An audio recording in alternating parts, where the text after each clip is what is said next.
आप सभी को हैप्पी करवा चौथ। तो अभी शाम का टाइम होने वाला है और बज गए हैं 3 के लगभग।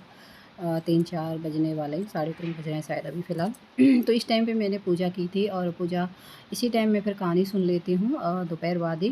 तो यहाँ पे देखिए मैंने तैयारी की थी एक इस तरह से मैंने तैयारी की थी। एक लाल कपड़ा ले लिया था, नीचे आप चौकी ले लीजिए या कुछ भी ले लीजिए। मेरे पास में ये बॉक्स था, बॉक्स को बिछाया, उसके ऊपर मैंने एक पटली रख ली।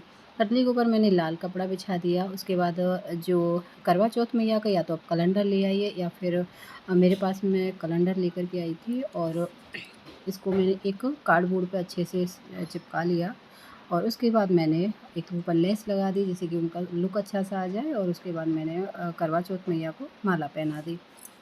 आपके पास में अगर माला नहीं है तो कोई बात नहीं, आप फूल चढ़ा दीजिए। फूल नहीं चढ़ाना चाहते तो भी कोई बात नहीं। तो बहुत सरल तरीके से पूजा होती है करवा चौथ मैया की। यहाँ पर जो मेरा सामान था मनसने का वो मैंने एक थाली में रख के सासू माँ के लिए मंस दिया है और इसमें आपको पता ही है सारा सामान होता है।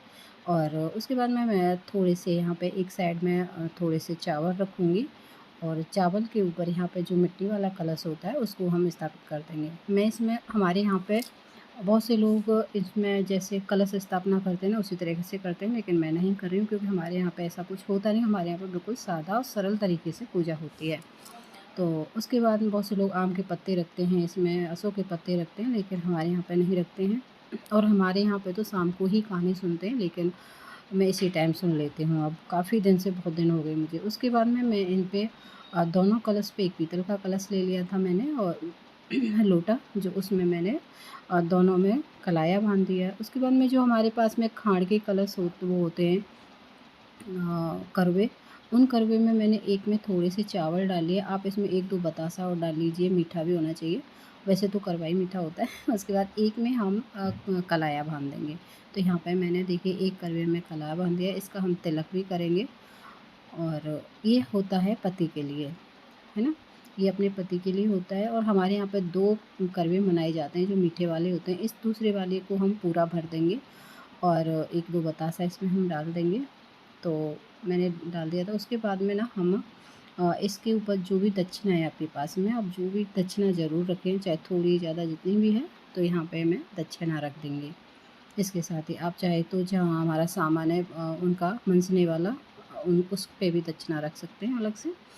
तो यहाँ पे हमने दक्षिणा रख दी। उसके बाद में गणेश भगवान जी को लिया मैंने और गणेश भगवान जी को विराजमान कर लिया, उनको मैंने तिलक लगा दिया। उसके बाद में जो हमारी करवा चौथ में गई उनको तिलक लगाया, उन पे ऊपर सूरज चाँद बने उन पे तिलक लगाया। गणेश और महादेव जी हैं, माँ पार्वती जी हैं, गौरा मैया हैं, उनको सबको मैंने सभी को तिलक लगा लेंगे हमें। उसके बाद जो भी हमारा सामान होता है उन पे भी हमें तिलक लगाने की मंसना होता है।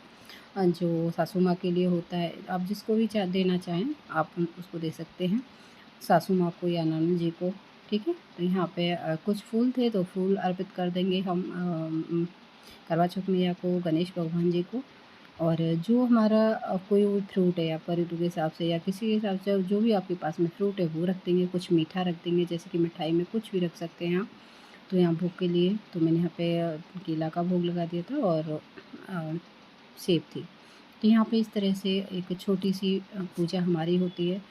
इस टाइम बहुत से लोग दीपक जलाते हैं, बहुत से लोग दीपक नहीं जलाते हैं। तो मेरी चलनी देखिए मैंने जो थाली होती है वो नहीं ला रखी है, मैंने सिर्फ़ चलनी ला रखी है। तो चलनी में मैंने वो दीपक रख दिया, रात की तैयारी, लेकिन मैं अभी दीपक जला ही दूँगी।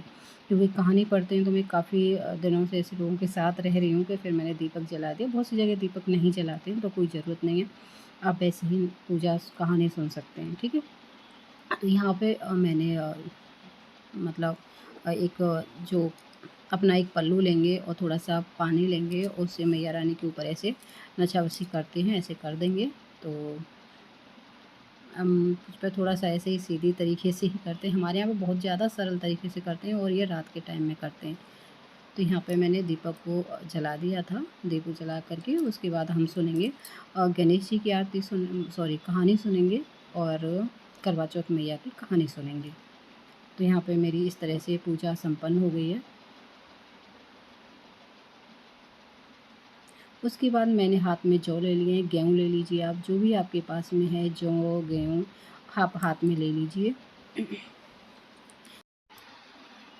तो यहाँ पे मैंने हाथ में जौ ले लिए हैं, मेरे पास जौ थे, गेहूँ नहीं थे। आपके पास गेहूँ, जौ, चावल जो भी है अपने हाथ में ले लीजिए और उन्हीं से हमें कथा सुननी है। तो यहाँ पे गणेश भगवान जी की कथा सुनते हैं पहले। तो एक गाँव में एक बुढ़िया रहती थी और वो गणेश भगवान जी की बहुत बड़ी भक्त थी। वो हमेशा गणेश भगवान की पूजा पाठ किया करती थी। तो एक दिन गणेश भगवान जी आए मैया के पास में और बोले कि हे बुढ़िया माई, आपको जो मांगना है आप मांग लो और मैं बहुत प्रसन्न हूँ आपकी पूजा से। तो बुढ़िया माई बोली कि गणेश भगवान जी मुझे तो कुछ मांगना ही नहीं आता। तो गणेश भगवान जी बोले कोई बात नहीं, तुम अपने बहू बेटे से पूछ लो, आर पड़ोसी से पूछ लो, जो भी मांगना है कल सुबह फिर मैं आऊँगा, तो जो मांगना है वो कल मांग लेना। बुढ़िया माई बोली ठीक है। तो वो अपने बेटे के पास गई, बहू के पास गई, तो बेटे से पूछा, सारी बात बताई बेटे को और बेटे से पूछा कि बेटा मैं क्या मांगूँ। तो बेटे ने बोला कि माँ धन दौलत मांग ले।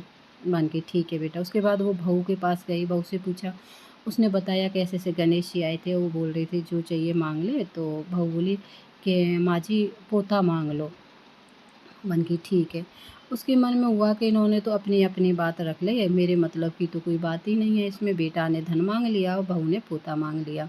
वो आर पड़ोसियों के पास गई, आर पड़ोसियों से बोली कि ऐसे ऐसी बात है, गणेश भगवान जी आए थे तो मुझे क्या मांगना चाहिए। सब बोले क्यों तू धन दौलत और पोता पोती मांग रही है, तू अपनी आंखें मांग ले, जितना जीवन है तो तेरा अच्छे से कट जाएगा, क्योंकि तुझे आंखों से कुछ भी दिखाई नहीं देता। वो अंधी थी।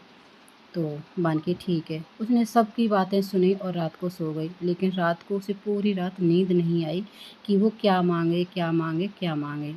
अब सुबह हुई तो वो फिर गणेश भगवान जी की पूजा पाठ की, तो गणेश भगवान जी आ गए। गणेश भगवान जी बोले कि हाँ बहू बेटा को पूछ लिया माई क्या मांगना है तुझे। बन के ना मैंने किसी क्या मांगू, वो तो अपना अपना सब बता रहे हैं। बन की तो फिर क्या मांगेगी मांग ले। मन की कि एक बड़ा सा महल हो गणेश जी, और उसमें एक सोने का पलना हो, उसमें मेरा पोता हो और उस पोते को उस पलने में मैं झूलते हुए अपनी आँखों से देखना चाहती हूँ। गणेश भगवान जी हँसने लगे, बोले वाह माई तुम तो बहुत चालाक निकली और एक ही भर में आपने सब कुछ मांग लिया। बेटे के लिए धन दौलत हो गई, बहू के लिए नाती हो गया, अपने लिए आँखें मांग ली। गणेश भगवान जी बोले माई जो भी तूने मांगा है वो सब इच्छा आपकी पूरी हो जाएगी। ऐसे कह कर के गणेश भगवान जी अंतर्ध्यान हो गए। तो हे गणेश भगवान जी जैसे उस माई की सारी इच्छा पूरी की, उसी तरह से हम सब पर अपनी कृपा बनाए रखना और हम सब की इच्छा पूरी करना। तो बोलिए गणेश भगवान की जय।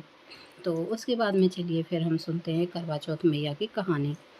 तो करवा चौथ मैया की कहानी आप शाम को भी सुन सकते हैं, इस टाइम भी सुन सकते हैं, है ना। हमारे यहाँ पे शाम को ही सुनते हैं, लेकिन मैं आज आपके साथ शेयर कर रही थी, तो आज अभी मैं आपके सामने करवा चौथ मैया की कथा सुना रही हूँ। तो काफ़ी साल पुरानी बात है। एक साहूकार रहता था, उसके 7 बेटे और 1 बेटी थी और बेटी का नाम करवाई था। तो बेटे की शादी हो गई थी। तो शादी के कुछ दिन बाद जब वो अपने मायके में आई, तो मायके में जब आई तो वहीं पे उसको करवा चौथ पड़ी। तो उसने भी करवा चौथ का व्रत रखा। भाभीयों को देख के सारी 7 भाभी रख रही थी करवा चौथ का व्रत। तो उसने भी, उनकी बेटी ने भी, साहूकार की बेटी ने भी करवा चौथ का व्रत रखा। लेकिन जैसे ही वो दोपहर बाद तक रही तो एकदम पानी से, भूख से वो व्याकुल हो उठी और मतलब उसके घबराहट होने लगी। तो ऐसे उसके जो 7 भाई थे उसे बहुत ज़्यादा प्यार करते थे। तो 7 भाइयों को देखा नहीं गया। उन्होंने अपनी बहन से कहा कि बहन कोई बात नहीं, तू पानी पी ले, खाना खा ले, तू बहुत परेशान हो रही है। तो वो बोली नहीं भैया, जब तक चाँद नहीं निकलेगा तो मैं खाना और पानी नहीं खाऊंगी न पीऊँगी। चाँद निकलेगा तभी खाऊंगी पीऊँगी। लेकिन भैया ने सबने मिल कर के क्या किया कि कोई बात नहीं, हम चाँद निकाल देते हैं। अपनी बहन का मतलब वो ये ना दुःख देखा नहीं गया उनसे। तो उन्होंने क्या किया, एक बहुत ऊंचे पेड़ पर दूर जा कर के एक दीपक जलाया और उसमें सामने छलनी लगा दी और पेड़ पे जा कर के दीपक रख दिया। मतलब नीचे से जब वो देख रहे थे तो ऐसे लग रहा था कि जैसे चाँद निकल आया है। तो एक भाई आया, सबसे छोटा जो था, तो वो बोला कि बहन बहन देख चाँद निकल आया। तो उसने अपनी भाभीयों से बोला कि भाभी चाँद निकल आया। तो भाभीयों ने बोला कि नहीं नंद जी, ये चाँद आपके लिए निकला है, हमारा चाँद तो अभी और बाद में निकलेगा, रात को निकलेगा। लेकिन उसने इस बात को ध्यान नहीं दिया, क्योंकि भाइयों ने बोला था तो उसने समझी कि चाँद निकल ही आया। उसने उसी चाँद को और अर्घ दे करके और खाना खाने बैठ गई। अब जैसे ही पहला टुकड़ा खाया तो उस पे छींक हुई, दूसरा टुकड़ा खाया उसमें बाल निकला, तीसरा टुकड़ा खाने को थी तो राजा ने दूसरे जो उसके पति के गाँव से राजा ने एक खबर आ गई कि तेरा पति बहुत ज़्यादा बीमार है मतलब मर ही गया है। उन्होंने ऐसे डायरेक्ट नहीं बोला था, लेकिन हाँ, अब जो साहूकार की पत्नी थी, उस जैसे ही सारे बक्से खोले कि अपनी बेटी को भेज दो, उसने आकर के बोला था, तो सारे बक्सों में उसके हाथ में सफ़ेद साड़ी आई। लास्ट में उसने साहूकार की जो उसकी लड़की की माँ थी, साहूकार की पत्नी थी, उसने अपनी बेटी को सफ़ेद साड़ी दी और उसी को पहना कर के उसकी ससुराल भेज दिया। अब लेकिन एक जब जाते टाइम बेटी जाने लगी तो उसने एक सिक्का दिया सोने का और बोली, बेटी जो भी रास्ते में तुझे बड़ी बूढ़ी लेडीज जो भी मिले बैयर, तो लेडीज उसके तू पैर छूते जाना और आशीर्वाद लेते जाना, जो तुझे कहे कि सुहागन रहे तो उसी को तू ये सोने का सिक्का दे देना, टका दे देना। बन के ठीक है माई। तो वो रास्ते में चली जा रही थी और सबके पैर छूते जा रही थी, लेकिन किसी ने भी सुहाग का आशीर्वाद नहीं दिया। जैसे ही घर के पास पहुंची तो वहाँ पे काफ़ी भीड़ हो रही थी। पता थी कि उसका पति मर गया है, लेकिन एक लेडीज़ थी, लड़की थी, उसने पैर छुए तो उसने सुहागिन होने का वरदान दे दिया कि सदा सुहागिन रहो। अब उसने जो साहूकार की उसकी माँ ने कहा था बेटी से कि बेटी तू सोने का सिक्का उसी को दे देना, तो उस लड़की ने सोने का सिक्का उसी को दे दिया और उसके पैर पकड़ लिए कि मैंने आपको पहचान लिया है, आप ही करवा चौथ मैया हो और मुझसे बहुत बड़ी गलती हो गई है। मेरे भाइयों ने चलनी में दीपक रखे और मुझे मतलब उसी से मैंने व्रत तोड़ लिया था, उसके लिए मैं माफ़ी चाहती हूँ। तो करवा चौथ मैया ऐसा मत करो और मेरे पति को ज़िंदा कर दो। और उस करवा चौथ मैया को दया आ गई और उसके बाद में उसके पति को जीवित कर दिया, मतलब गंगा जल के जो छींटे थे उसने दिए और उसको जीवित कर दिया। तो उस दिन से उस गांव के राजा ने पूरे नगर में ढिंढोरा पिटवा दिया कि आज के बाद करवा चौथ का व्रत सभी महिलाएं रखेंगी। जैसे उसने पूजा की वैसे ही सभी करेंगी। पहले वाली मैया रानी किसी के साथ मत करना, जो लास्ट में करवा के साथ तुमने किया, उसके पति को जीवित किया, उसके परिवार को सुख समृद्धि दी, तो ऐसे ही मैया रानी सभी को देना, सभी के पतियों की लंबी उम्र करना मैया रानी।